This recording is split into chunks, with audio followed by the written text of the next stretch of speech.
Mid-conversation's weird, when they don't know what we're talking about. Are you ready now? There you go. Morning. Good morning. Welcome to our Bible class at St. Mark's. We're continuing with Hebrews. We're in chapter 11. Hopefully we will get through it. We should. We often don't. But anyway, if you have questions, you can always call the church, and we'll be glad to try to answer them for you. Before we begin, let us start out in prayer. Father in heaven, thank you for this beautiful day, for the taste of rain that we got this morning. It was so well received, and we really need a little more of it, please. Thank you. Please be with Don as he recovers from his surgery, and with Jake, and with Cece. Please be with Shirley, and with David, and the Lafferty family. And Father, please be with Pastor Jonathan and his family as they prepare to move down here tomorrow. We are so grateful that they have answered your call to be here at St. Mark's and St. John's, and we look forward to seeing them soon. Please be with us as we study the book of Hebrews, and help us to get as much as we can from its meaning for us today. In your Son's name, amen. Amen. Thank you. Yeah. Okay, so I'm going to turn this over. Exactly what the writer of Hebrews meant. It's, the letter was for people back there, but it's for us too today. So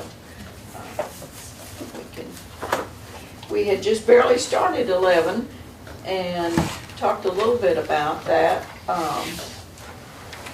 I was reading in that commentary book I have about it, and there was had some pretty good some other ideas about the Cain and Abel episode. So I copied those, and I could share those a little bit with you. It's a little. We talked about it, but it's got some other explanations to go with it, which was somebody's idea. Anyway, what they see in it, because we always, after we read again, we're going like, oh, I didn't catch that the first time. So there's always plenty to get. Why don't we start again at 11, beginning, and remind ourselves what the verses were that we read. That was last week, and a lot of that has happened since then. So back at verse 1 again. And 10 or 11? 11. Oh, okay. 11. Okay. But we had gone a little ways into it, okay. but we'll back up and do it again. So, you want me to read? Yeah, Gracie, Okay. you want to read? My chapter, the title or the subtitle is Faith in Action, Right. which is where we're at now. Now, faith is confidence in what we hope for and assurance about what we do not see. This is what the ancients were commanded for. By faith we understand that the universe was formed at God's command, so that what is seen was not made out of what was visible. By faith Abel brought God a better offering than Cain did. By faith he was commanded as righteous when God spoke well of his offerings. And by faith Abel still speaks even though he is dead. Do you want me to stop there or go on to? Well, yeah, you want to stop? We'll take each of these guys. He's listed a lot of the people from the Old Testament and talking about their faith. Let me just share some of this. I'll just read it. I copied some of it because the book is heavy and I'm not carrying it around. He says, we learned several important lessons from this episode. First, we see that sinful man is justified or accepted by God only by faith in the blood of the sacrifice that God has provided. This is a doctrine the book of Hebrews has repeatedly stressed. We've talked a lot about the sacrifice and system and what they were doing in the Old Testament. Chapter 9 spoke of the blood of Christ, which opens up heaven for those who trust in him. Christ offered once to bear the sins of many. That's from verse 28 of chapter 9. Similarly, in Hebrews 7:27, it tells us about the meaning of the cross. He sacrificed for our sins once for all when he offered up himself. This means that you cannot come to God any way you choose. You do not just say you believe in God and then decide for yourself how you will draw near to him. That was Cain's problem. He would decide the terms of his coming to God. He would offer a sacrifice according to his own devising. How bitter he was when God rejected him and his self-righteous worship. There really are only two kinds of offerings, two ways to come to God. Those that point to our own work, our own merits, our own righteousness, and those that point to Jesus Christ, crucified in our place to pay for sins. Unless we come to God confessing the guilt of our sin and our need for his grace, and embracing the gift of his own Son to die in our place, we reject the one way that he has provided. We then will be rejected, condemned for our sins, and made to suffer the eternal pains of hell. But people nonetheless persist in rejecting the way provided by God, especially in churches that deny or downplay the gospel. James Boyce wrote of this in his commentary on Genesis. That is the problem with so many, quote, good religious people. They come to God with their heightened sense of aesthetics and want to be received by God because of their beautiful offerings, but God rejects them and their godless worship. There is no blood, no Christ, and hence no true Christianity, however beautiful their service might be. We talked a little bit about what Cain's attitude and feeling toward God and bringing his offering. And I think that's what he's talking about here. You know, it's not so much what you bring. Yeah, it's what's in your heart. It has to be, yeah. We should offer our best to God. We should offer beautiful worship to him because he is deserving of our very best. There is no higher privilege than for us to do all we can to honor and bless his name. But this comes only after the blood, only after we have confessed our guilt and placed our faith in the blood of the sacrifice. You may say you are coming to God by any number of ways. You may say you are coming because of your sincere heart. You may say your religion is based on your good works. You may trust sacraments or religious tradition or church membership, but apart from the blood of Jesus Christ, all of these will be rejected, like Cain's offering, because you have not come by faith in the way God has provided.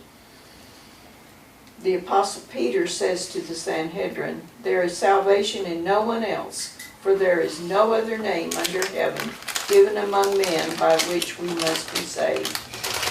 Jesus taught, "I am the way, the truth, and the life. No one comes to the Father except through me." These passages refer not merely to some vague belief regarding Jesus Christ, but to his atoning blood, to which Abel's sacrifice pointed, and on which it relied, his substitutionary death in our place upon the cross. As Hebrews 9:22 tells us, without the shedding of blood there is no forgiveness of sin. He refers further in the next section about,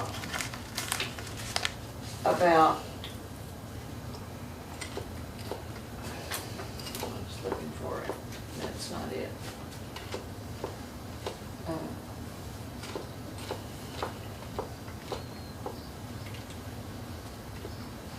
He's talking about the sacrifice being, he gives the illustration of this, the blood has to be shed, and he started in the Garden of Eden about Cain and Abel, about Adam and Eve, and they were ashamed because they were naked, and then God clothed them with skins of animals. So he had to kill the animals to get the skins and shed that blood, and that was the start of the sacrifice kind of thing, in order to cover up your sin or your Nakedness. yeah, you, and that was a beginning there. And they also had to start working for a living. Yeah, they did. I mean, But they had after to- that, but we were talking about where did the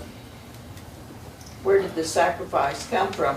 Well, you know, it's given back in the, was it Leviticus or Numbers or all the laws, but already this commentary writer goes back to the Garden of Eden and says that God started the sacrifice idea there. Way at the beginning. Yeah.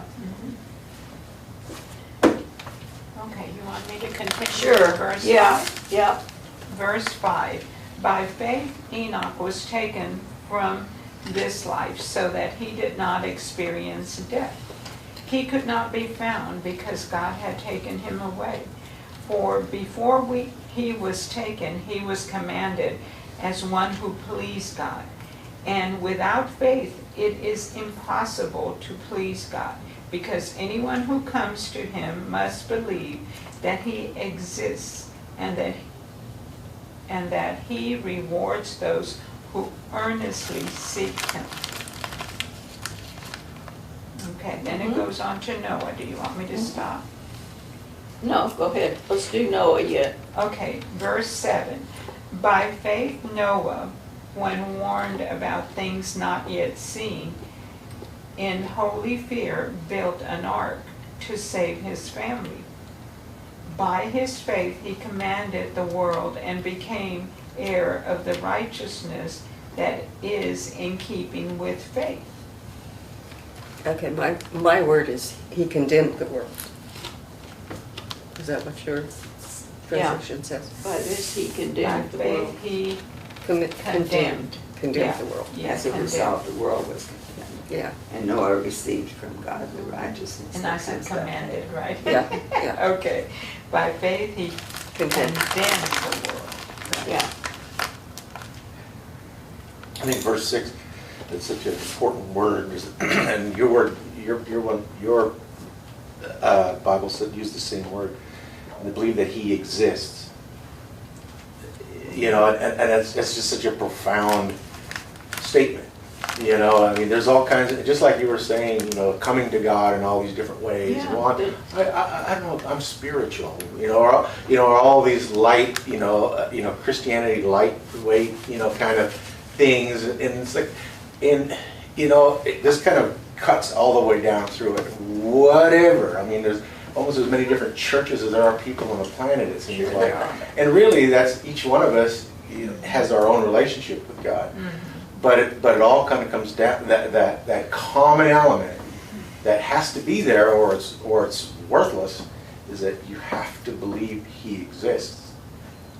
Not- And it's just Not it's, past tense, yeah, but it's present. He exists. This Yeah. book, this pencil exists. Although I don't see it, and the thing we talked about this last week too, the things that make this up are atoms and electrons and protons. I don't see those, but I know it exists. And Because they're all together. so that's just so profound. You just have to know that He exists. If you're still kind of wondering, and this is where our faith is always challenged, and we always need to get together and help each other, and because we're humans, and sometimes our faith is shaken by whatever. But that's what our faith is. Is there really a God? We ask those questions, especially after someone we love dies, or something horrible happens, or just some events that just seem that might last 100 years. Beyond just we could be born into a life that's horrible and will die in that same life. Look at the Egyptians. I mean, the Hebrews, 400 years in bondage. There were people that were born into it and died while it's still in there. But they still believed. You have to keep that belief, and that's hard to do. But It kind of makes me think about more recent in our history with slavery and their spirituality, their songs, the way they always sing. That's their faith, they believe that he exists. Yeah, that's their faith, They that's believe, their faith. even in all of his darkness, you know that he exists. And you just Because know we it. know the world was cruel to them, most of the time, most of the time. Okay, Noah. Cecilia, do you want to read Noah? I think it's verse 7. Or Abraham 8. I thought you did. Oh, yeah. Yeah. Abraham. Okay. Abraham. 8th is the one you want. Sure. By faith, Abraham obeyed when he was called to set out for a place that he was to receive as an inheritance. And he set out, not knowing where he was going. By faith, he stayed for a time in the land he had been promised, as in a foreign land, living in tents, as did Isaac and Jacob, who were heirs with him of the same promise. For he looked forward to the city that has foundations, whose architect and builder is God. By faith he received power of procreation, even though he was too old, and Sarah herself was barren, because he considered him faithful to who had promised. Therefore, from one person, and this one as good as dead, descendants were born, as many as the stars of heaven, and as innumerable grains of sand by the seashore. All of these died in faith without having received the promises, but from a distance they saw and greeted them. They confessed that they were strangers and foreigners on the earth. For people who speak in this way make it clear that they are seeking a homeland. If they had been thinking of the land that they had left behind, they would have had an opportunity to return. But as it is, they desire a better country, that is a heavenly one. Therefore God is not ashamed to be called their God. Indeed, he has prepared a city for them. By faith, Abraham, when put to the test, offered up Isaac. He who had received the promises was ready to offer up his only son, of whom he had been told, "It is through Isaac that the descendants shall be named for you."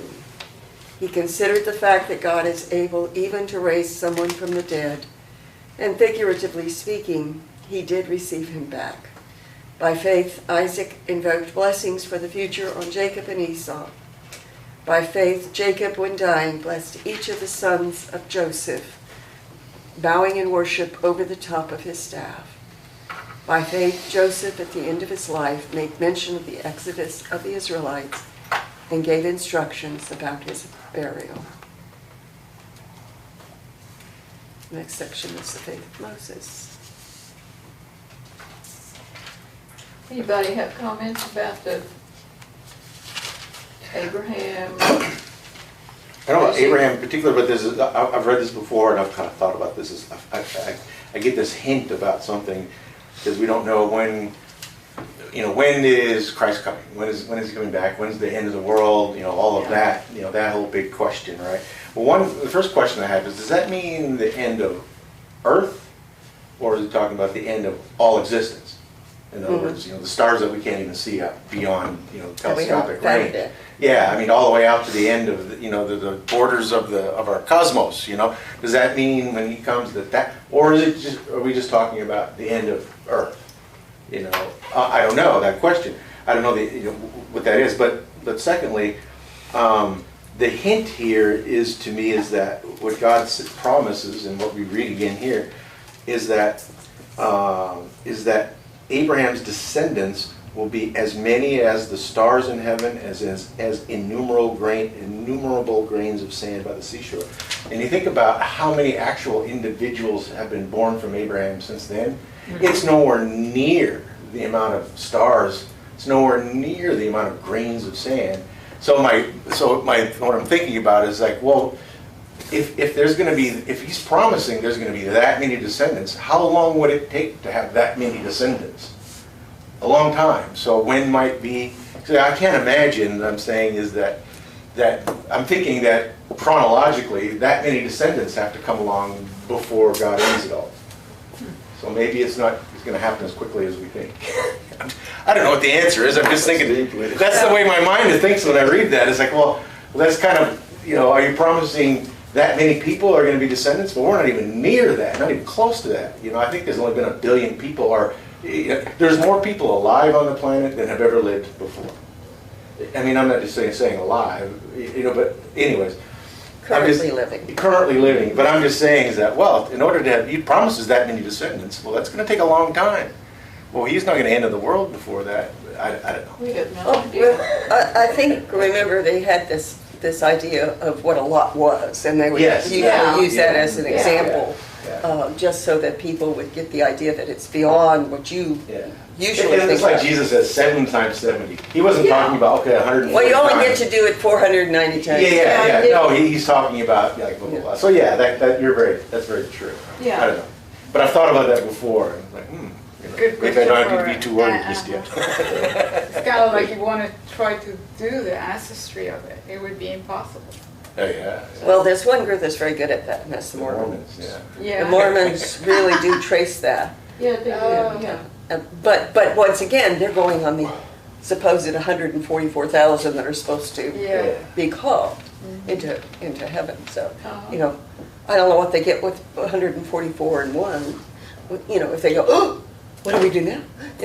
Who's gonna get left out? Yeah. Sacrificing. Sacrifice this Yeah. person. There it is. No, and I don't know enough about Mormonism to What were be you saying? hypercritical about it. I was gonna say, I always think, like those verses always makes me think of that song that we used to sing at Father Abraham. Uh, Has many Has sons, many and sons. we are one of them. uh, And I think that's the gist. key, right? That's the moral of the story, kind of. Yeah. Yeah, we like to hope that we are one of them. Right. Well, we're only told about certain people, and it's because, the covenant and the blessing going through that. But, they could have had tons more, So, And probably. who gets to carry on the line, Right. It's like the firstborn gets the name and something, goes on, one kind of Right. things that happen. And the stories only get told or written about the people who are, quote, important, who's doing that. So, or the first one of the family, or some kind of thing, and you don't know about all the others. Just you don't know. forget, don't forget about the last one in the family. Yeah, Right. there you Must be go. the- I'm the last in There my you are, family. yeah. And I'm the only one that's left. The rest of them are already gone. That's the truth, that's the truth. It'll happen You're that left holding the way. bag. Yeah, Yeah. so, Well, it's, so we have no idea, Yeah. We're following the story of what got told. And, Sure. So we don't know how many more. That's why there's, you read, Cain, when he left, and also the other, different ones that left and went off, they found people to marry. mhm. And There's everybody's other- fine. yeah. There's other people And out some of them there. were giants, according Yeah, to and them. we don't know where all these, because the story doesn't tell you. This is all we got. I think sometimes the And story, this is the important part that we need to follow. and sometimes the story doesn't tell you all the ins and outs, because It some of the never ins and does. outs are Yeah. big knots somewhere that are gonna kill you, and, you Well, just even leave if them you- off. If you Yeah. write your family story, a lot of stuff gets left out that eventually has to be remembered. Somebody will remember something that you didn't put down. Right. And someone else will remember something else. Yeah, and you don't something know. else if, They know something you never knew. yeah, Yeah. right. I As, know. as Lee was talking, I was remembering a science fiction story about Jesus. And it was the fact that Jesus is crucified, dies here in this place, and then he's resurrected in another place in the universe, and he goes through, and so this traveler finds this man. He says, well, I thought you were, are you this? Yeah, you're the same one that was here, here, here, and here. Yeah. You know, and so he's going to different groups and he's reliving the same story. And I'm thinking, you know, we don't know that wouldn't happen too. So we know what we know. What's the name of the movie, do you remember? No, it wasn't a movie, it was a Oh, short story. story. Oh, a story? Story, yeah. And I remember the guy who wrote it. That sounds interesting, though. Yeah. La Tournée de Dios is kind of like that book. We discussed that. Uh-huh. It's that Jesus comes back Uh-huh. in a train Uh-huh. and no one recognized him. Right. Well, No one. I think we Because- crucify him again to tell you. Yeah. the Family truth. Guy had It, it. it's very interesting how Yeah. they plan it. You know, it makes you think. You say, would you recognize Jesus if you see him again? You know, If you ever see him, yeah. exactly. I do, I got a picture of him. He may, Oddly enough, he looks like me. when he No. comes back, he may not look like that. We are Right. made in his image. Where's that picture? Yeah, yeah. Oh, this is so funny. Like, who thought to put it? Who did that? I can't even remember. Is it something? Well, I saw Martin Luther. Yeah, there's a lot of, there he is. That- There's Jesus. Okay. But if you see this guy walking around, Yeah.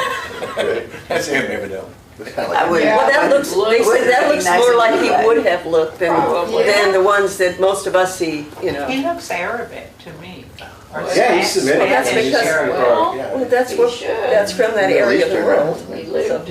He lived in that area of the world. And once again, faith is when they write. belief in what isn't seen. And so Yeah. regardless of whether, you know, some science fiction writer is right and Jesus goes from universe to universe, Mhm. it doesn't matter because what we have to believe in is what we Yeah, Yeah. that's what we have. have, What we Yeah, have. so. and the stories that we have, and And who. we, yeah, and you know, you just read, you covered a lot of history. He wrote, and in one paragraph, and if we hadn't already somewhere along the way read Genesis, Exodus, Leviticus, Numbers, and Deuteronomy, you know, Well, yeah, we covered a lot.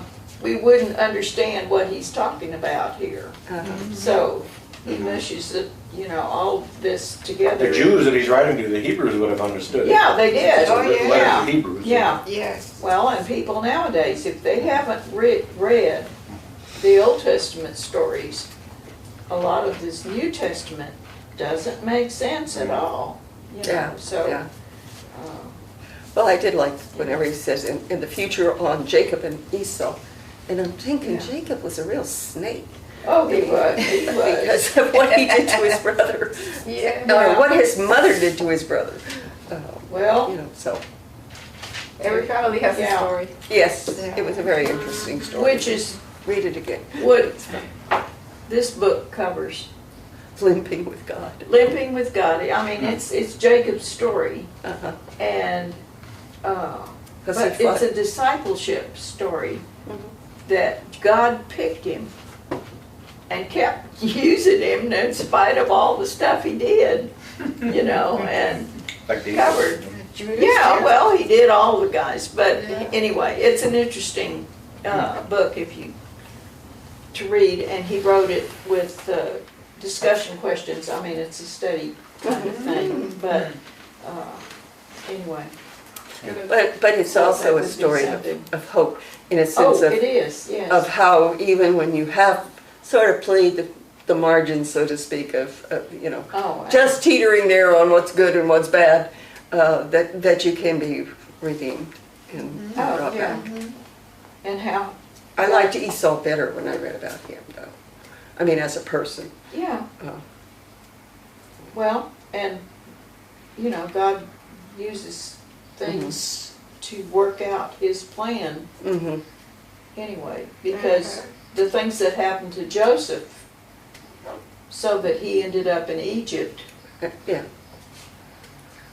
and then the whole bunch comes there and they live there for 400 years. So, you know, it saved them because it was a famine, and that's Yeah. what sent them down there.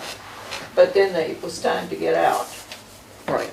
and then they wandered for 40 years. So, you know, one story leads to another, and And it is fascinating. I'm glad we're here.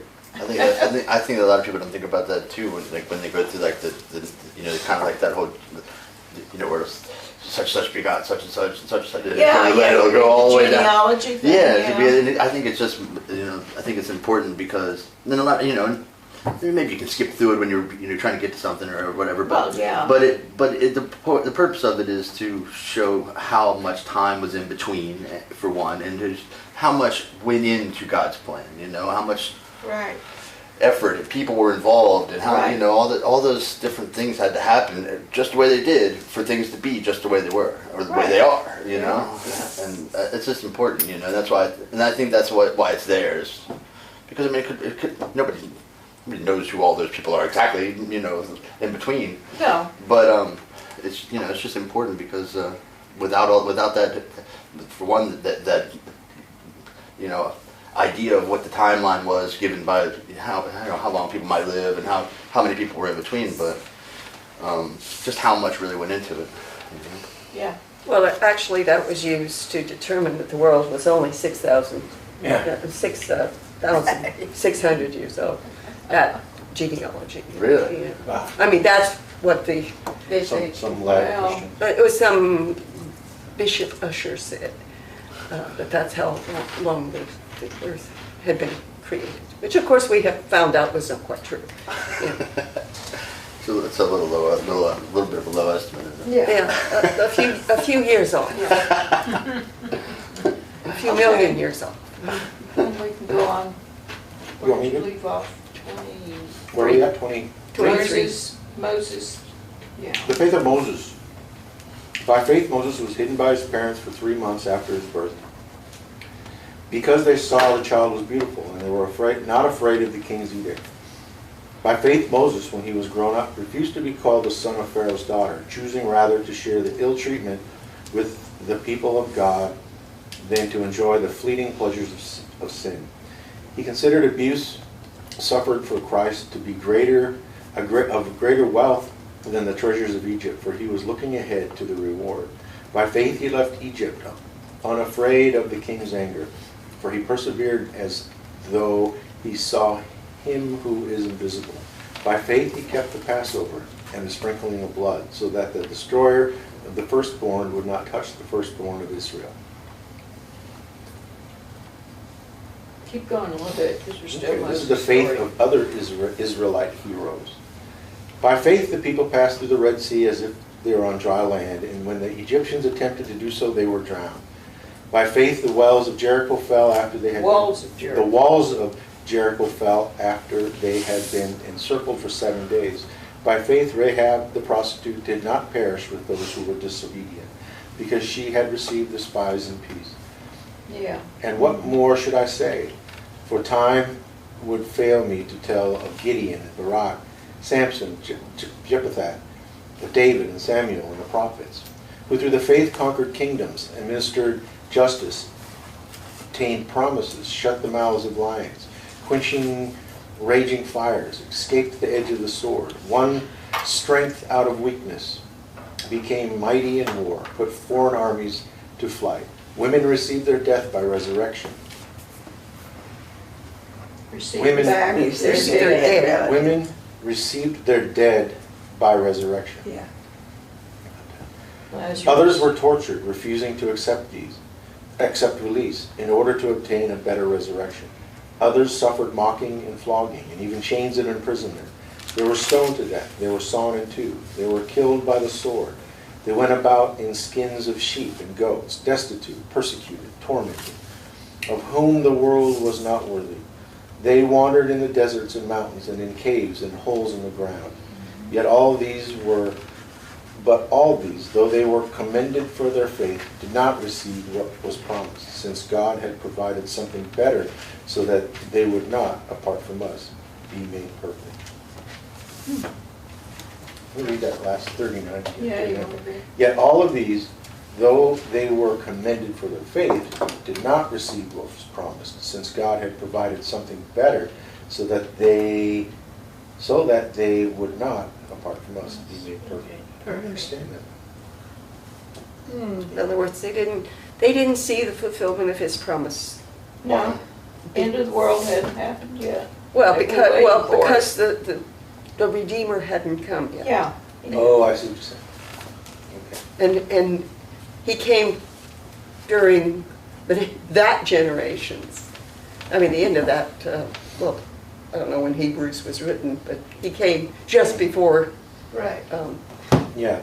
whoever wrote Hebrews is writing. It's like when they tortured and killed the Yeah, this is, Christians in Rome. Mhm. Same thing. They said they were happy to get killed because they were gonna go. Yes, Yeah, they would be with him. They in- accepted Yeah. their death. Yeah. They were losing their life Yeah. in the name of Christ. Right. It Sure. kind of reminded me of that. Yeah. That's exactly. well, that's a fast history lesson. Mhm. Just I don't remember through who there. was there something in the Bible that was sawn in half? That's what this one says. Yeah, sawn in They half. It were must have been stoned. somebody in the history. They were stoned, as verse 37 in this particular Bible. They were stoned, they were sawn in two, they were killed by the sword. Sawn in two. Google it. Yeah, who in the Old Testament was sawn in two? Yeah. These likely represent the traditional accounts of the deaths of Jeremiah and Isaiah in early Yeah. Jewish and Christian Yeah. extra-biblical literature, though other prophets were also stoned, killed with the sword, while some through faith escape the sword, others do not. And they did have a way of killing people. Yeah. Where they would tie them to two trees that were bent over, and then they would let the trees go, and Yeah. then they would rip them apart. Yeah. Something- That's not pleasant at all. Terrible God. things, yeah. It can be really cruel. That was Well- would be horrible. It's still going on in other ways. Yes. Well, Or it's still going on that way too. that way I'm too, sure. you know, whatever people can think to do to other people, What terrible things they Yeah. could think of to do sometimes. yeah, and physically, mentally, you know, I think, I was thinking how for Romans, the fact that they could be executed, yes, they could, but they had to be beheaded because that was seen as more more humane. more humane than the other Get it forms. done. Yeah. Hey, Yeah. just cut my head off, you know, and then I'm gone. Well, rather unless they than a- than unless they try 12 times torture- to cut it off. you know. Torture. Yeah. Yeah, yeah. we know. If I have to go through hours of torture, just cut my head Yeah. off, then Yeah, I would be just- gone. just Yeah. Do it. What is the 12, what is the 12 time, what is that? What, No, I said unless you're, you know, they try 12 times before they can cut your head off. They would say that executioners, the person who's getting executed would oftentimes pay the executioner to sharpen his blade. Yeah. Well, yes, and they would often pay him just because nobody else Make did. that blade as sharp as you Just do can, it quick. yeah, you know. If you're I gonna just- Tell me, just do it. I just read about, well, I just watched something about Hitler's executioner and how he was paid by the people's family for having beheaded their Oh, they'd have to pay a salary. They would have to pay for him to do it. there's something, there was, I don't know if it was in China, I think it might be China. They actually send a family a bill for a bullet when they execute somebody, that's crazy. Oh, Well, yeah, it was the same thing with this guy. I mean, because Yeah. he became very wealthy, but he developed a guillotine system where he could do it in under a minute. Mhm. You know, someone drug in and put Just in do and, it. Yeah, like a and there it traveling was. guillotine. I think I saw that. Wow. Gosh. It was They did do disturbing. some horrible stuff. I watched a movie the other day, I was telling you about it, it's about, it's Paul the Apostle, I think it was called. It's from like 2018. I hadn't seen it before, but it's pretty intense. There's a lot of crazy stuff like in Rome and everything, where they burning Christians, feeding them to lions and doing all Oh, kinds yeah. of little Oh, kids. oh, and all yeah. kinds. I mean, they did Yeah. some really mean stuff. I mean, Yes. Yeah. I don't know what would possess anybody to do that, let alone people to sit and watch and think Yeah. that's cool. Like, Yeah. you know what But I mean? when How could they- you not feel like empathy? You know what I mean? I mean, we've all been hurt. We've all, fallen down and hurt herself or cut her finger or does, you know what I mean? At least know what pain is. How could you look at somebody else, no matter who they are, and take pleasure in? That's the thing, is take pleasure in somebody else's pain. How do you do that? That's But when they really saw that weird. the people, their faith still was, they would concentrate to their faith, and even they're torturing you, they would still say, I'm okay because I'm gonna be in a better place. And that's what they couldn't kill. Yeah. And that's why it frustrated them. Mhm. You know, that they kept killing because they couldn't get him to change. Mhm. It's still, And that's where, you know, yeah, that, I mean, I do get that. That display of faith is a powerful one. But it is. still terrible. I mean, that's just, I can't believe it. There was, I was watching something else too about, there was another old movie that I watched. It's from like the 60s or maybe even the late 50s or something. It was, what was it? It was about Ruth. It was the story of Ruth, I think. Yeah. And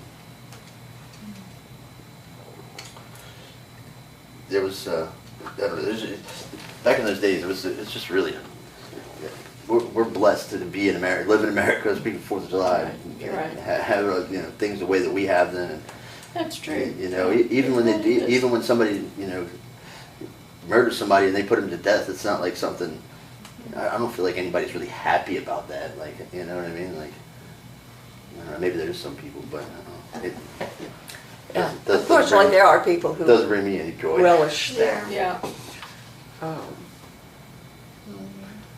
But I do think that, you know, if you can have faith through the worst of times, and I Yes. think that's It is, That's what's so critical for us to Right. remember, that we haven't gotten to the worst of times Yeah, yet. you know, it's like what you were saying too.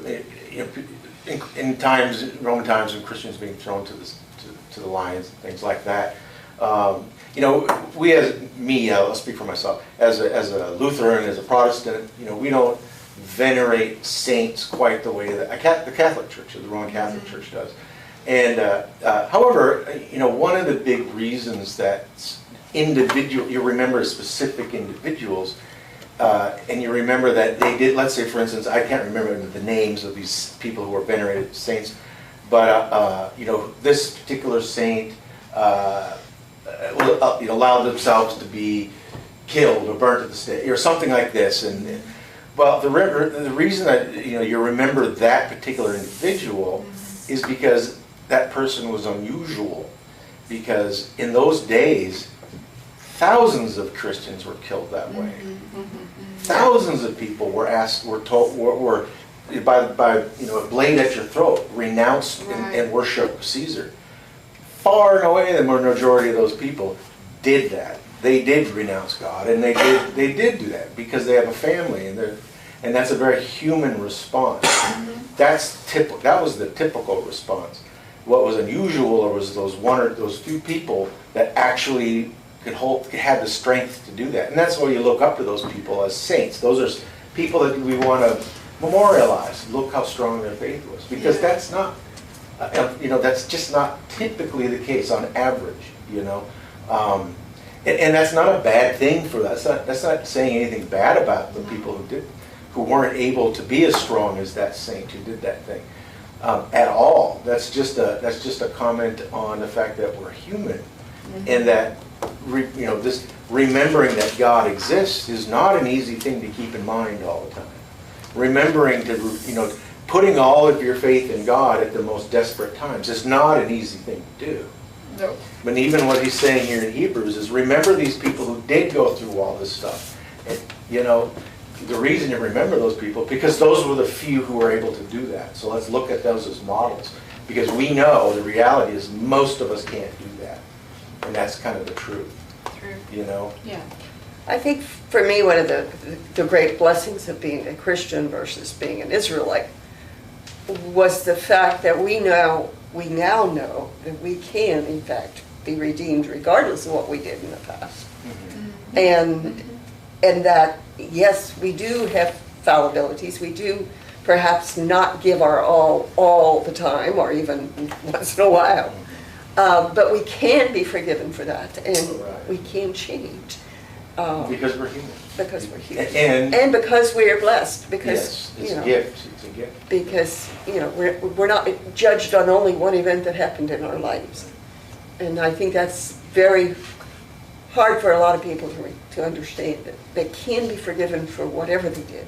Augustine had a big problem, St. Augustine, he was the bishop of Hippo, which is North Africa, in this area of North Africa, kind of to the west of what's now Tunis. But this was in the 400s, 300s. And he was the bishop. He had a hard time with these people called Donatists, because there was a guy named Donis. And this was during, just prior to that, I mean, even when he was probably a child or just a generation before that, there had been a massive persecution of Christians. And I can't remember the Caesar, whether it was Julian or it was probably Diocletian. He was going through and making sure that he was having the churches. He was Christian, but there was this problem with anyways. He was going through churches and insisting on getting the scriptures. Okay. Scriptures. So they would go and hold these people and burn the church, and they would threaten the people to get their scriptures. They wanted to burn all these scriptures that people were hiding. You know, these are copies upon copies of copies of different. And that's how they got things. You know, the scriptures came to us. This and that. But and so there was a lot of people. Donis. Well, there was a lot of people who gave them up. Many did, but most did. Just like I was saying, because most of us don't have the strength to deal with that, to have a knife to your throat. Give me your wallet, you know. So a lot of them did. So later on, when St. Augustine became priest and when he became bishop, there was a group of Christians called Donatists. They followed this guy named Donis, who were extremely pissed off because now Christianity became back in fashion. It was okay with the Roman government. But these Donatists were very conservative and very angry about Christians who had, during the persecution, given up the scriptures and just given over to the threats of the Romans. But now these people were coming back, and what they were particularly pissed off about was that a lot of these people were coming back and becoming bishops and priests again. And they were completely, it's like, no. I mean, there was a point when they gave up. If this Christian gave up, gave up the scriptures to the Rome and let them burn, let the church, but all this. Yeah. But now that they're coming back and saying that, oh, forgive me, and then Rome was letting them be priests and bishops again. That was a huge thing, and these Donatists were violently opposed to that, and that was a huge political thing within the church that was going on. And these Donatists lived up in the mountains of North Africa up there. But that's this, and the thing about what Augustine said was just what we were talking about, is that we have to understand that these people are human beings, and that yes, they're worthy of forgiveness. If God can forgive them, who He does, how can we not forgive these people? These are children of God, and they had something, He had to deal with that. And it was a very big deal. It's still written about today.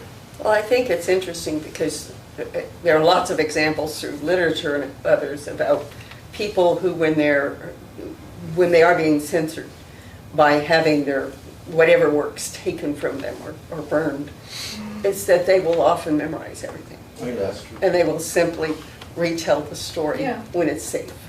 Retell the story where it is safe. And so,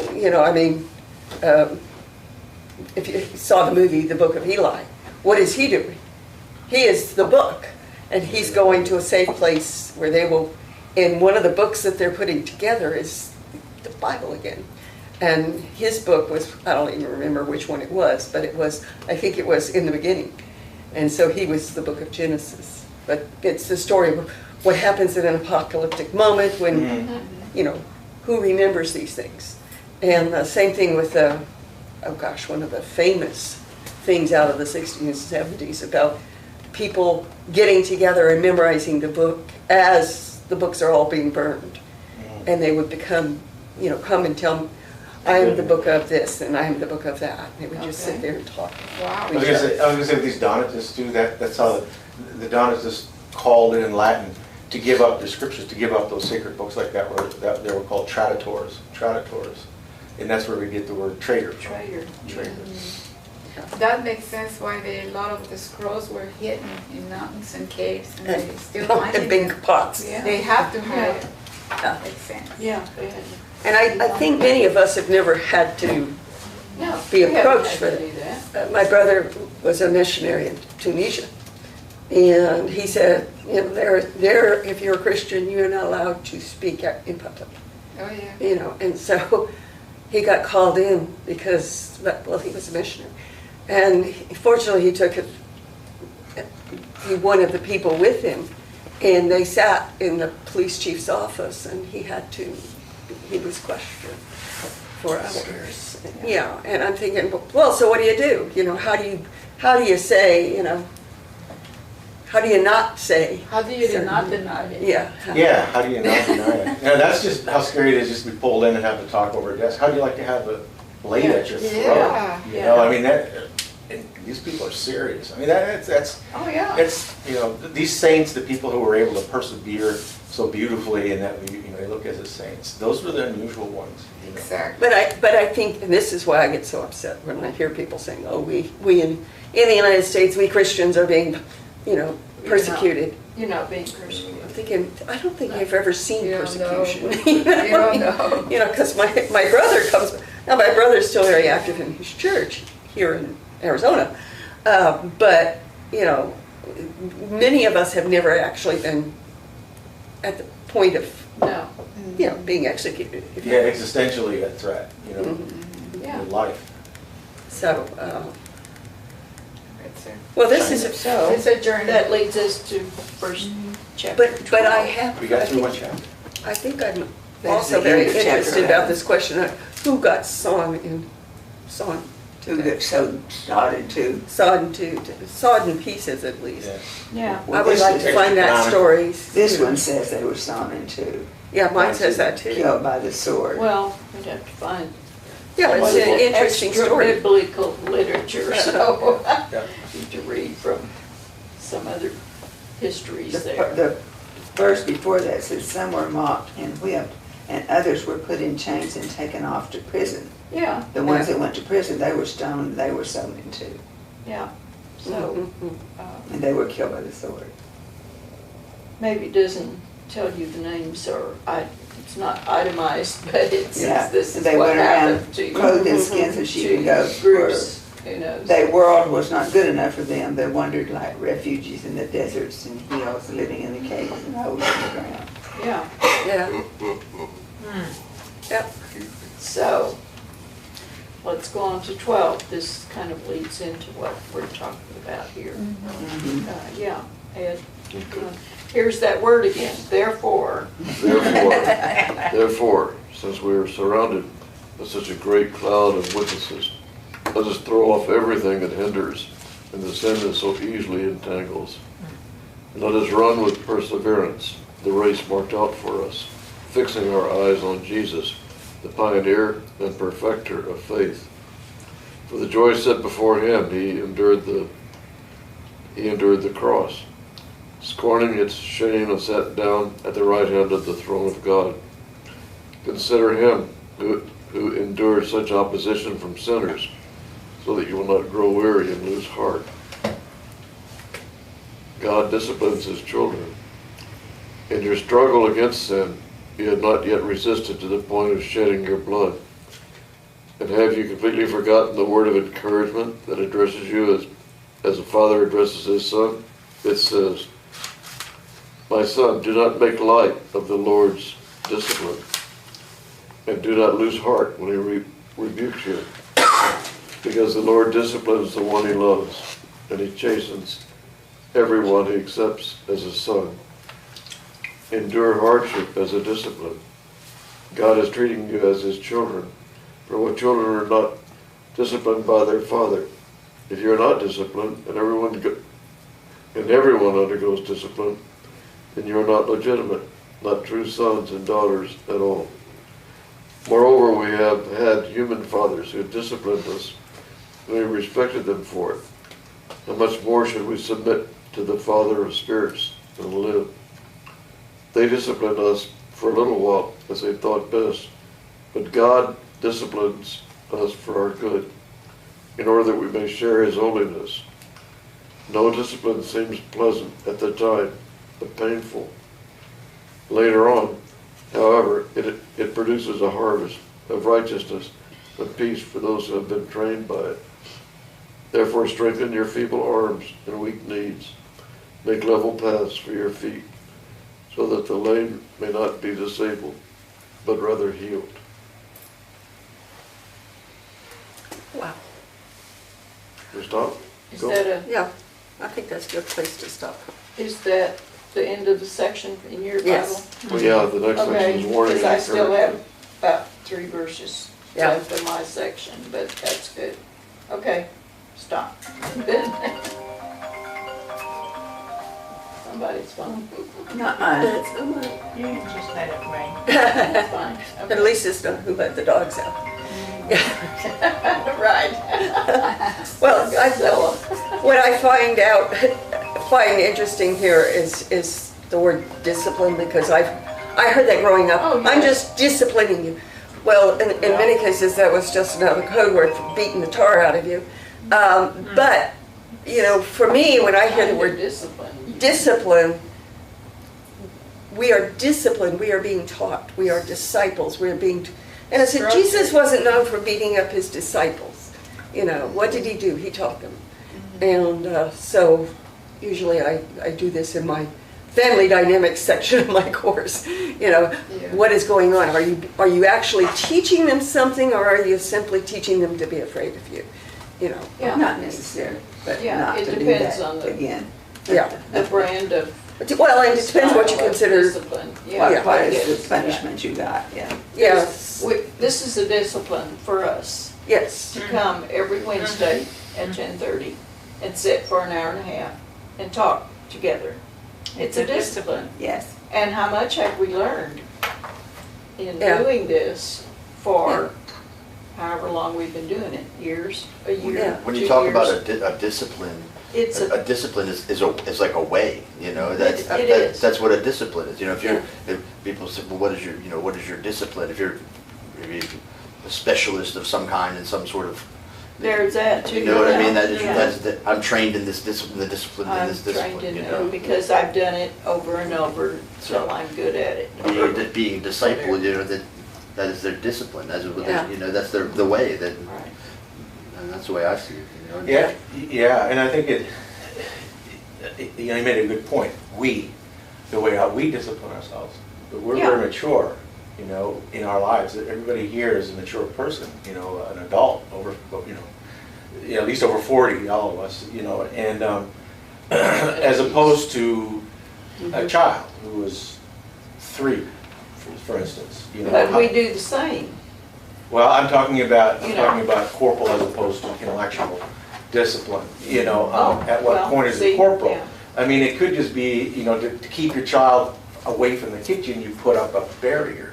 Yeah. Well, You keep you their do. body from actually going into the kitchen, you know, that's a corporal.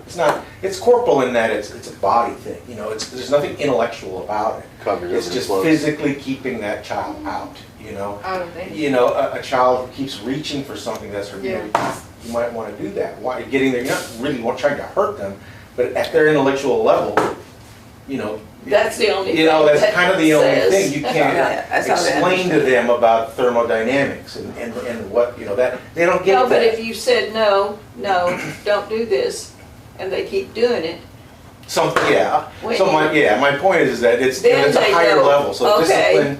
I got the message, you know. Discipline for someone who's very immature Yeah. is different. As we get older, Yeah. discipline Yeah. can become much more intellectual. And you know, we as God's people were essentially, I'm just going to use this silly term, born about the time Abraham came along, you know, way back there. And so in the Old Testament, as we as God's people are maturing, now we are where we are now. I don't know. Are we 15-year-olds or are we 50-year-olds in God's eyes? I don't know. But we're somewhere along that spectrum of maturity. We're maturing, you know. Not in So the- back then and in the Old Testament times, you did see a lot more corporal stuff. You read a lot more about physical pain and punishment of God and those types of things. But nowadays, it's, you know, as we got closer and closer and Christ came along, Christ is now speaks to us as a teenager, as a learned teenager now that we're starting to make our own choices. And he doesn't, you know, I think that God now isn't so much needs to treat his church, his people, quite as physically, as corporally as we read in the Old Testament. Now it's a lot more, what do you think? What's in, you know, as the way you would speak to a teenager or something. Where you're trying to, you don't want your child to do this, but you also respect that child enough to speak to them intellectually and let them understand that that's their choice. Don't do drugs not because, you know, I'm going to keep you locked in your room, you know, like a 9-year-old because they keep smoking cigarettes or something. But now you're going to talk to them, now you can talk to them about, you know, about what the chemical-y things can do to you and, you know, and what's the plans for the future, and that's going to be the bubble. So what, you know, the discipline here doesn't just speak to us now, because right now God disciplines us like we discipline ourselves a lot more intellectually. But that doesn't mean that a child, you never want to damage a person, but God did. He damaged. You know, why does he limp? You know, he damaged. Because he didn't listen. Right. Well, he never listened. Right. And this didn't happen Yeah. when he was a teenager. No. This But he was as a God's child. When he wrestled with God. But he wasn't. I'm not because- talking about how old he was as an individual. I'm talking No, but I about mean- God's people Yeah. as a whole. We were still children, small children. Well, like back Paul then. says, when you're infants and they need Right. milk, and then when Right. you grow, you need. And as you get older, you can solid choose your own. food. No, And- you don't. yeah. You don't have to depend on someone. Choose your own kind of milk. Yeah, but, chocolate. you know, Almond. it's- Yeah. But so I mean, You so when can I milk your own almond. so when I read this, you know, it doesn't say anything about, doesn't define discipline so much, but this is New Testament stuff. No, This is but church it's the whole time. So it's idea. talking a lot more about intellectual stuff here too. But but you discipline your child, you must make sure that they know the right way, not just keeping their fingers out of the fire, but keeping their soul out of fire. And get them started on that path very young. Yes. So that it becomes, you know, a natural thing. You know, you've heard about, you know, people, oh, I'll wait, I don't want to push them into Christianity or whatever. I'll wait till they get older. You know, and I always say, it's like, It's do you too do late the same now. thing with potty training? You just, Some of us did. Yeah, I'll let And them don't just. you just Because they say a lot Yeah. of kids are You don't 7 years send old your and kid don't to know school, how to- you let them make their own decision Oh, about I'm not whether gonna you make want to them be wear diapers educated or if they not. wanna I'm poop, sorry, and that's not they'll what figure it happens, out. you Yeah, know. they'll figure it out You gotta themselves. send your kid to school, Yeah, Structure them. you know, yeah, yeah. you need to. So need you to- send them, to, you know, you. And take any them to parent who church. doesn't do that isn't doing their job, you know? That's right. Well, I have a couple of funny stories about, Oh, I bet. but they're about monkeys. Monkeys also train your children. Yes. And it's really interesting to watch them do it. If the monkey, the baby monkey is doing wrong, they will pinch it. Okay? So And that's where I got that. We were at the monkeys. Yeah, you were, but it's funny because the woman who was taking care of the monkeys and watching them, and she was there with her 3-year-old, and her 3-year-old did something out of turn, and the monkeys disciplined, they pinched her.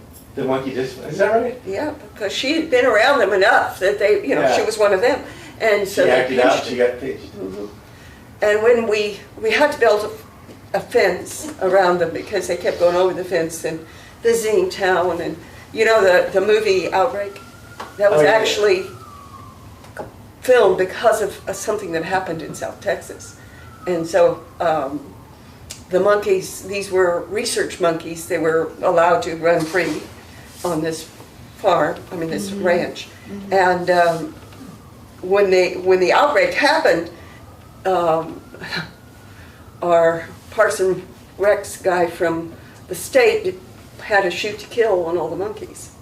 Okay, well, they weren't the cause of the outbreak. The cause was they imported a monkey from an Ebola place, and it was in Alice where Yeah, the person I was gonna died. say, Because The monkey farm in Alice. the monkey parts place is what we Yeah. call it. Yeah. So anyway, the monkeys now had to stay on their property or they could be shot. Okay, so we had to build this big fence, and they were trying to come up with an idea about how to get the fence both high enough and, you know, have an electric part. But when you have animals, you know, that are 5 pounds and the adults that are 45 pounds, what shock level do you put it on? Well, they couldn't put it on so high that it would kill all the babies. And so they built a training fence for the mothers to train the babies. Retrain them to recite to. Well, so the mothers would take the little babies up and touch their little hands to the fence, shock the pee out of them, Yeah. and then they would not touch the And fence. they would know not to touch the fence. So, I mean, yes, discipline is an important thing. Learning is an important thing. Yes. But there is a big difference between abuse Oh, and absolutely. brutality. Oh, yeah. Oh, yeah. And I think I told you about the study Phil did in Oregon, where he wanted to find out the connection between family training and violence and why people ended up in juvenile prisons. And so he tried it, he tested his instrument, and some of the questions were you ever hit by an open fist when you were a child? Who hit you? And then there would be like 25 different categories. Were you ever hit with a bat? Who hit you? Were you ever shot? Were you ever sexually assaulted? Were you ever... And there were 145 questions like that. So he tried it in his class and found so many people said, you mean that's not good behavior? That's not the way you're supposed to be raised. And then he went to the juvenile prison. And you've all heard, well, those juvenile, somebody needs to take them out and give them a good spanking. You know, they never had one. No, the problem was they'd been brutalized. Yeah, because Well over 90% the other had been direction. brutalized. Yeah. And so for them, it was normal. So you wanted something from the classmates, you just took it. And you took it the way they took it at home. Yeah. And Yes. Yeah. it was really sad. Yeah. Yeah, But he ended up having to send a number of his students to counselors because they said, what do you mean that's not normal? No, being forced to have sex with everybody in the family is not normal. Right. So it's not a good idea in our society. So anyway, it was just something that every time I hear the word discipline, because I was told, I'm just going to discipline you a little. Well, unfortunately, You know? the comment, I mean, and I'm not that's- disqualifying anything that you're saying, but unfortunately, when, and I don't know if it's just our time, it's our society and our culture now, that it seems like any time you were to say that nowadays that it's a good thing to discipline your children, that the conversation starts going towards Yeah. that realm It of goes, discussion. it goes As opposed to the to- extreme, rather As opposed to than- the actual healthy side. right. Right. You know, But I think it's gotta- because we have confused the term discipline, which Yeah. is a positive thing, It is a positive thing. with Yeah. something that, And oh, it's a- discipline means violence. Yeah, a lot of people get in the cars and they end up dying in horrible car wrecks, but most people get to work on time. But I always talk about these horrible accidents. Yeah. You know, Yeah. and that's all I ever Yeah. talk about. Yeah. I mean, this isn't you, I'm saying that's what happens, is, Yeah. you know, Yeah, because Yeah. the extreme gets. drugs, you should take drugs. Yeah, most people are on drugs, and Well, yeah. it leads them to a healthier, longer life. Yeah. But all you ever hear about is people who are on drugs are shooting up and no. Drugs That's is drugs. I wrong take time. 5 different drugs every day. And it helps me to live a Right. longer, more better life. And everybody takes drugs. So, but when you say that, you know, is taking drugs a good thing or a bad thing? Oh, it's terrible. But it's the same thing when you talk about, is discipline a good thing? Oh, discipline is bad. But you never, No. Yeah. that conversation, there's, Yeah. I mean, everything Drugs are has a a miracle law. We all in have modern- laws. Yeah. In any home, Well, we yeah. all have laws. when Yeah. when anything is taken to the extreme, if you overeat, Mhm. Yeah, that's bad. sure. But if you never eat, If you That's never bad eat, too. that's bad. you're gonna die. You know, you drink too much, That's alcohol, that's bad. You know, Yeah, you drive too fast, But in you're probably gonna crash or die, but, in you know, Christianity, anything uh, that you do in life, or, you know, it's, a good Christian, bad. this is only Lee Koerner's, a good Christian is one who takes discipline in children as a very important responsibility and never shirks it. You must, you know, God created an individual, man and woman, and then the family. The family is Yeah. the number one group, it's the first Right. group. Every other group in the world comes subordinate to that. including religion. Yeah, absolutely. Yeah, but so it's that group, and it's the parent over their children is such, it's pinnacle. It's you know, and for that the adult to discipline that child when they're not doing something that's good for them or right or whatever. That's one of the most important things to do. Respect your kid, of course, but understand also that child is an idiot. You know? And you That think child you- doesn't you know, doesn't well, understand the forces and the factors and things that are Because going you s- around them, and you yeah. need to help them live through it. Well, I don't know, Lee, but my dad was very, very structured and very disciplined. He never spanked us, ever. But he would know how to punish us. Sure, yeah. I He never said, spanked my "You're kid. not going to the party." My dad never spanked me or punished me, but my mother took over when it And I really, and one thing that would kill me is if I did something wrong, the way he would look at me. Oh, absolutely. Yeah, that's I wanted to scream. Yeah. And I really learned from him, you know. That's And some how, people are good at and it discipline worked. and not so It good. worked on my Some home, people and it worked with my can son. discipline you by looking at you or Yeah. or just talking to you. Yeah. My dad Where never other- spanked where me other during that, people so- have to But my mom submit knew how to get me to there. some form of- Well, no, I'm gonna tell you that. Some people are good at I was just thinking. just Tell the thought of it, for some reason, I was like, don't tell me, no. Well, you know, not I was everybody never good at can it play myself. piano like you. You know, not everybody can sing like some. You know, so we're. Well, you some can't do that if you don't Some people are good at it. Some people aren't. practice, Yeah, Yeah. which is a discipline. which is, If you don't, You go still- So play. abuse is. No matter what you do, It you got to doesn't have some matter. form of discipline in it to make it. You've got to do something. If you want something to happen, you got to do it more than once, You do.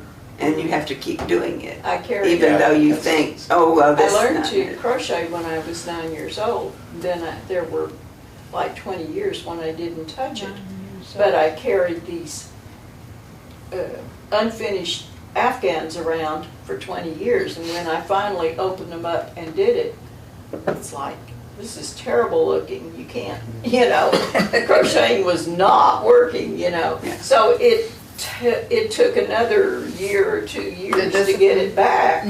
And that happens with anything, you know, if you don't study and read, then when you do pick it up, it's like, oh my gosh, I don't know. Languages, any of You that get stuff. your system of learning. And get help with it. You know, get help with You discipline. don't, You know, yeah, if you don't keep it. you know. I feel like that's an important part of our discipline here, being Christians.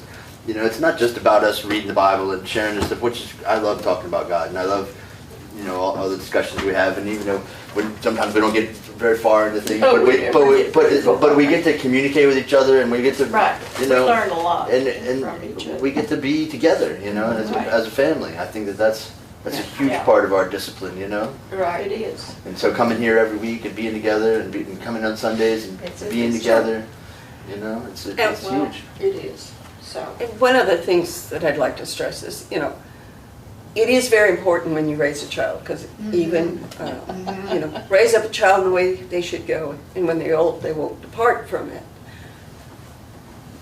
But there are an awful lot of people who weren't taught that. Mhm. Yeah. Yeah. From the Or- beginning. Or they're just not good at it. And Well, they so, aren't. yeah, They you've don't got, do it. and you're meeting people every day who were raised by, some of them, Abuse. almost, they would have been luckier if they'd been raised by wolves. Because wolves tend to be a little bit more Yeah, generous in the way they raise that's their true. Yeah. wolflings. But we also have to recognize that every day we meet somebody who was not raised the way we were raised. Right, Or didn't raise their children the way we would have raised our children. right. Or we did raise our children. And so you have to be able to talk with both sides, or with all sides. It isn't a blaming of anybody for, how they use the word discipline. It's just listening to them and find out what that means. And sometimes their form of discipline is the only thing they know. Sure. They don't know any other time. Yeah, Sure.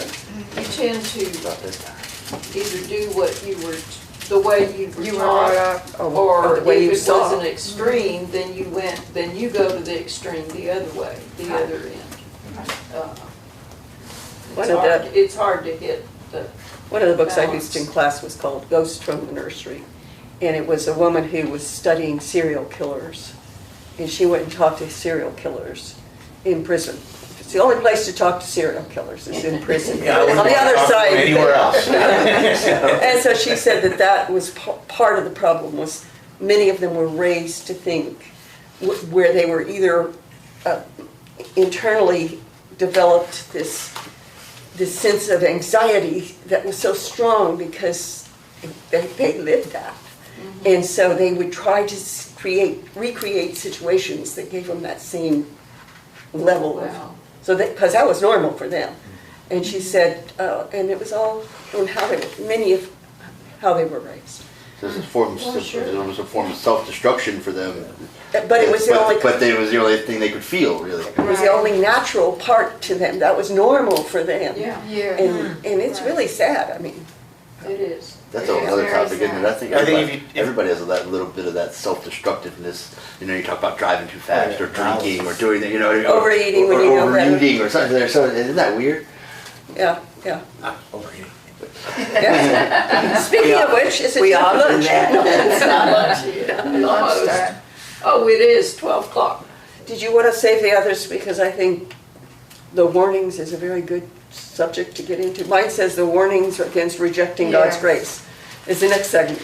Oh, Now, this segment, this one says instructions and finishing- warnings. well, I have 3 more verses before I get to the end of mine, so. Well, You want to read whatever those it 3 is, and then we can No, go? it's let's muted see. already. 13 is the last one in this book here. Yeah. Yeah. Right. This is 14, strive for peace with everyone and for the holiness without which no one will see the Lord. See to it that no one fails to obtain the grace of God, and that no root of bitterness springs up and causes trouble, and by it many become defiled. That no one is sexually immoral or unholy like Esau, who sold his birthright for a single meal. For you know that afterward, when he desired to inherit the blessing, he was rejected, for he found no chance to repent, though he sought it with tears. And then that's the next section in mine is a kingdom that cannot be shaken. Takes you to the end of the chapter, so. Well, I think that's an interesting interpretation of Esau, because, Yeah, it is. mainly because, Esau's mother preferred, She wasn't, yeah. she would preferred, She was Jacob. in on a lot of. she the preferred deceit. Jacob, and he was the, Oh. the younger son, even though he was Yeah. a twin. Yeah. Oh, yeah, there's Oh, it's a- intriguing story there about the And so twins. she Yeah. she set it up to, take Esau's birthright. Yep, she did. She Yeah, she that was helped. her idea. Wow, she helped a lot. So, that's interesting. Yeah. Stories. Next week we'll study 13, and that'll be the end of Hebrews. We'll study the rest of, The rest of 12 And and 13. And then I'll- 13. 13 is the end. Yeah, If we 13, get sacrifices Well, we may not pleasing get to God. 13, it's true, but we'll get that far. Still some more of the sacrifice thing, but Yeah. then it's a benediction at the end Yeah. and final readings. Closing Stuff. prayer and final There's- words is. Yeah. So, good, we might finish. Chapter I think we 13. might finish. Chapter might get to 13 here next says week, how to praise and, God. Maybe Wonderful. Pastor Jonathan would be here. That would be Come and interesting. sit in on, see what's up with this bunch. See how we're operating. Yeah. Tell us what's I going on. think Maybe this we- first maybe we week is should- probably going to be Maybe we That's gonna should, be interesting. hours long. maybe we shouldn't scare him to death. Well, we'll let him know that we meet from 10:30 to 12, and If he wants to come, if he's he wants welcome. to come, he'd be most welcome, so. Put us on our his schedule. Yeah, and see what's happening. Yeah, I'm really excited about this happening here in our church. Me too.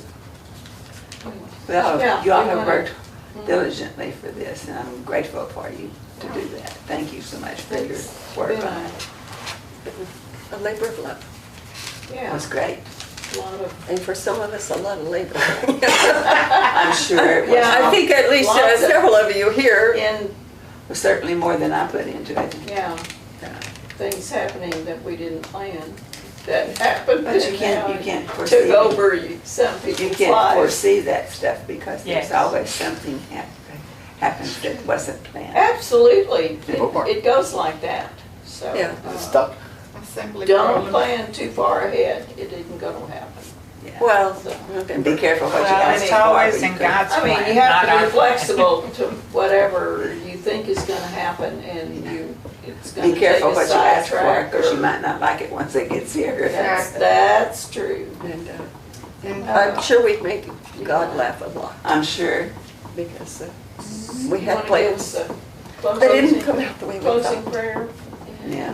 Miss. Father, thank you for this very interesting lesson today. And please help us to teach the discipline that you teach us and to be grateful for all the many things that you and your son have done for us. And please let us share that joy and that faith and even those doubts with the others and always come back to that faith. In your son's name, amen. Amen. Amen. Thank you. Is, Jerry has spoke last week about for pounding, that we're gonna collect up gift cards and things. That's what Oh. he said, yeah. Is there anybody, is Welka, or is anybody gonna be the? The collecting depositor? point? Yeah. Not that I know of, but it's for the 30th, isn't it? Yes. Yeah.